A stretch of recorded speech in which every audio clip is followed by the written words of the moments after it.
گلتیوں کے نام پالوس رسول کا خط اور اس کا چوتھا باب جو 31 آیات پر مشتمل ہے۔ لیکن میں یہ کہتا ہوں کہ وارث جب تک بچہ ہے، اگرچہ وہ سب کا مالک ہے، اس میں اور غلام میں کچھ فرق نہیں، بلکہ جو میعاد باپ نے مقرر کی اس وقت تک سرپرستوں اور مختاروں کے اختیار میں رہتا ہے۔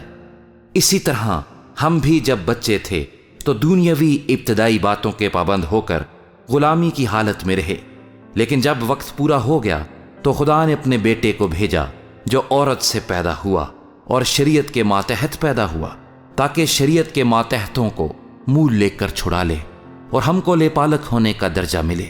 اور چونکہ تم بیٹے ہو، اس لیے خدا نے اپنے بیٹے کا روح ہمارے دلوں میں بھیجا جو ابا یعنی اے باپ کہہ کر پکارتا ہے۔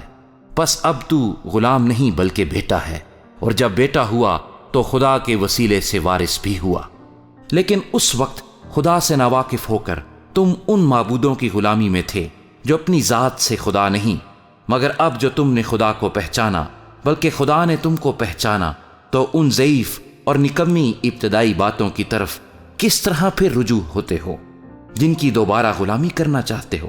تم دنوں اور مہینوں اور مقررہ وقتوں اور برسوں کو مانتے ہو۔ مجھے تمہاری بابت ڈر ہے، کہیں ایسا نہ ہو کہ جو محنت میں نے تم پر کی ہے بے فائدہ جائے۔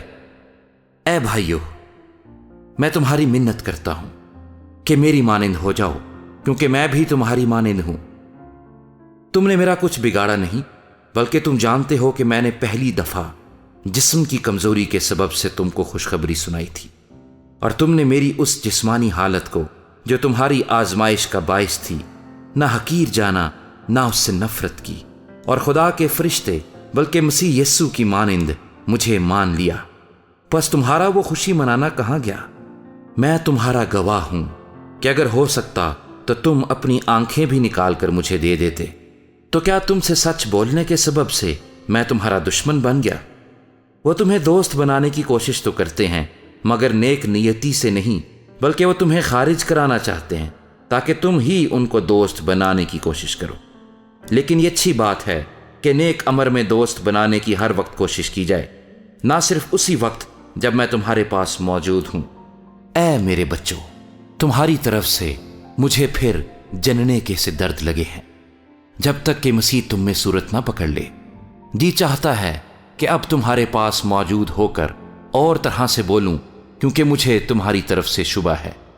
مجھ سے کہو تو تم جو شریعت کے ماتحت ہونا چاہتے ہو، کیا شریعت کی بات کو نہیں سنتے؟ یہ لکھا ہے کہ ابراہیم کے 2 بیٹے تھے، ایک لونڈی سے دوسرا آزاد سے، مگر لونڈی کا بیٹا جسمانی طور پر اور آزاد کا بیٹا وعدے کے وسیلے سے پیدا ہوا۔ ان باتوں میں تمثیل پائی جاتی ہے، اس لیے کہ یہ عورتیں گویا 2 عہد ہیں، ایک کوہ سینا پر کا جس سے غلام ہی پیدا ہوتے ہیں، اور وہ ہاجرہ ہے، اور ہاجرہ عرب کا کوہ سینا ہے، اور موجودہ یروشلیم اس کا جواب ہے، کیونکہ وہ اپنے لڑکوں سمیت غلامی میں ہے، مگر عالم بالا کی یروشلیم آزاد ہے، اور وہی ہماری ماں ہے، کیونکہ لکھا ہے کہ اے بھانج، تو جس کے اولاد نہیں ہوتی خوشی منا۔ تو جو درد ذے سے ناواقف ہے، آواز بلند کر کے چلا، کیونکہ بےکس چھوڑی ہوئی کی اولاد شوہر والی کی اولاد سے زیادہ ہوگی۔